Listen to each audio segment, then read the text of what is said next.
today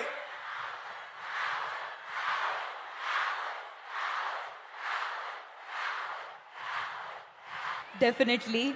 I want my colleagues, my teachers, my friends to have confidence in me that I won't need to prove that I have that degree. I studied for it, I put my energy, efforts into it, and I will be successful. I don't think I need to prove it to a man. 100 में से 6 महिलाओं को हिंदुस्तान में rape किया जाता है। ये हुई direct physical violence, violence of opportunity. 50% महिला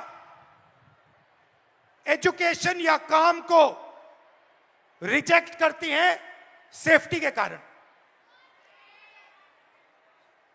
हिंसा से बचने के लिए 50% महिला एजुकेशन बंद कर देती हैं या फिर जॉब छोड़ देती हैं। और आखिरी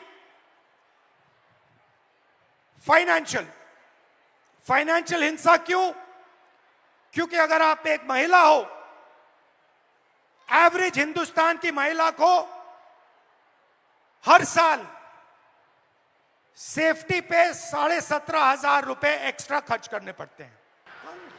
जब हम पढ़ते हैं कि न्यूज़पेपर में पढ़ते हैं कि लड़की के साथ लड़की हरेस्ट हुई, उसका रेप हुआ, तो वो बहुत अलग बात होती है कि हम सिर्फ फील करते हैं कि उसके साथ ये हुआ तो वो क्या फील कर रही होगी।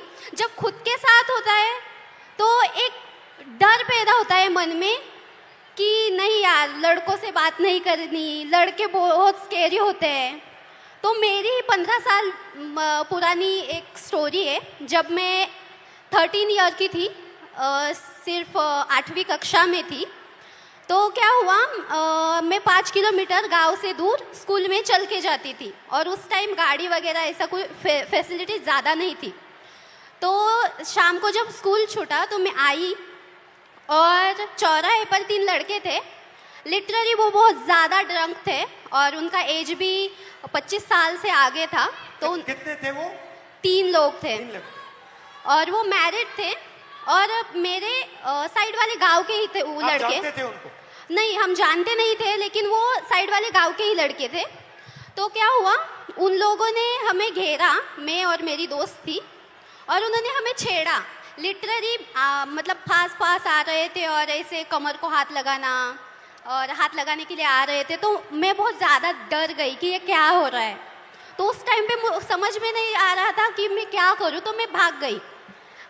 तो मैंने अपने पापा से कहा। आपकी फ्रेंड भी भाग गई? हाँ, मेरी फ्रेंड मुझे छोड़ के भाग गई। तो क्या हुआ, मैंने अपने पापा से कहा कि पापा मेरे साथ ऐसा ऐसा हुआ। तो वो हमारे साइड वाले गांव के लड़के थे। तो पापा ने क्या कहा कि हम कंप्लेन करेंगे, पुलिस स्टेशन में कंप्लेन करेंगे, लेकिन मैं नहीं आऊँगा, मम्मी को लेके जाओ। तो मैं मेरी मम्मी को लेके गई। क्यों? क्योंकि पापा का मतलब ऐसा वो सोचते हैं कि तुम एक महिला हो तो तुम्हारी माँ जितना तुम्हें जानती है उतना मैं नहीं जानता। तो जब एक लड़की पर बात आती है तब पापा भी माँ को आगे रखते हैं। तो हम पुलिस स्टेशन गए और कंप्लेन की और उनको शिक्षा मिली। उनको बहुत मारा गया, पीटा गया। उनको मारा? हाँ, उन लड़कों को मारा गया, पीटा गया। उसके बाद ना कि मेरे घर वाले, मेरा पूरा गांव मेरे अपोजिट खड़ा हुआ कि ये लड़की है और इसके साथ ऐसा ऐसा हुआ है, तो इसे पढ़ाओ मत, इसे घर में रखो और पढ़ाओ मत, क्योंकि इज्जत चली गई। मैं अपने घर से वसई से पुणे आई। पुणे स्टेशन से ट्रेन पर मैं उतरी और वहाँ पर एक ड्रंक आदमी था, वो सामने से आया और लिटरली मेरे यहाँ पर ब्रेस्ट के नीचे छुआ उसने। तो मैंने उसके हाथ को पकड़ा और उसे मारा। वहाँ भी महिलाएं थी, वहाँ पे भी लड़कियाँ थी, महिलाएं थी, लेकिन वहाँ भी उन्होंने कुछ नहीं बोला। मतलब ऐसी सिचुएशन है हमारे इंडिया में, महाराष्ट्र में, कि लड़की के साथ ऐसा होता है तो भी कुछ लड़के होते हैं, लड़कियाँ होती है, वो अपने बहनों की तरफ नहीं बोलती, वो सिर्फ तमाशा देखती रहती है। तो मुझे यही सबसे बोलना है कि बहनों भाइयों, प्लीज़ सपोर्ट करो और अपने सामने कुछ ऐसी सिचुएशन आ रही होगी तो प्लीज सपोर्ट करो और उसको बचाओ। मेरे साथ जो हुआ वो किसी लड़की के साथ नहीं होना चाहिए। बेटी को एजुकेट नहीं करना है, बेटा जॉब कर सकता है, बेटी को जॉब नहीं करना है, ये माइंडसेट आता कहाँ से?